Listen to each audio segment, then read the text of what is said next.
రెండవ దినవృత్తాంతములు 17వ అధ్యాయం. తరువాత అతనికి బదులుగా అతని కుమారుడైన యెహోషాపాతు రాజై ఇశ్రాయేలు తన మీదికి రాకుండా, ఇశ్రాయేలు అన్నటువంటి పదాన్ని మీరు నోట్ చేసుకోవాలి. తన మీదికి రాకుండా తన రాజ్యమును బలపరుచుకొనెను. అతడు యూదా దేశములోని ప్రాకారములన్నింటి మీదను సైన్యములను ఉంచి, యూదా దేశమును ప్రాకార పురములన్నింటి యందును సైన్యములను ఉంచి, తన తండ్రి అయిన ఆసా పట్టుకొనిన ఎఫ్రాయిము పట్టణముల యందును కావలి బలములను ఉంచెను. ఇక్కడ ఇది ఏంటి? ఇశ్రాయేలు వచ్చి కొట్టడం ఏంటి, యూదా వాళ్ళు కాపాడుకోవడం ఏంటి అన్న ఆలోచన మీకు రావచ్చు.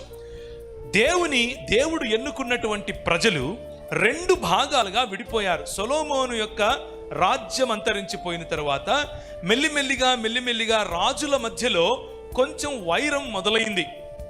వైరం మొదలైన కారణంగా ఉత్తర ప్రాంతము, దక్షిణ ప్రాంతముగా ఇశ్రాయేలు దేశం విడిపోయింది. ఉత్తర ప్రాంతాన్ని ఇశ్రాయేల్ అని, దక్షిణ భాగాన్ని యూదా ప్రాంతం అని పిలవటం మొదలుపెట్టారు.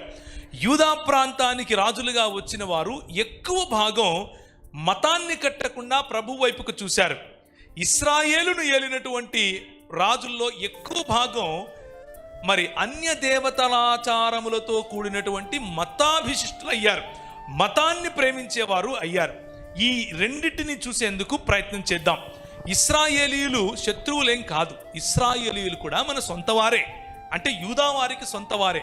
కానీ ఒకానొక సమయంలో మా తాతలు నేతులు తాగారు, మా మూతులు వాసన చూడండి అనే టైపు. దీన్ని ఏమంటారు అని అంటే నామినల్ క్రైస్తవ జీవితం అని పిలుస్తారు.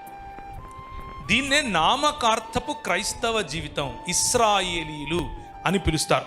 ఇశ్రాయేలు నీ భాగ్యం ఎంత గొప్పది అనగానే నేను హీరోను అని అనుకుంటారు చూసారా, వాళ్ళు నామినల్ క్రైస్తవులు.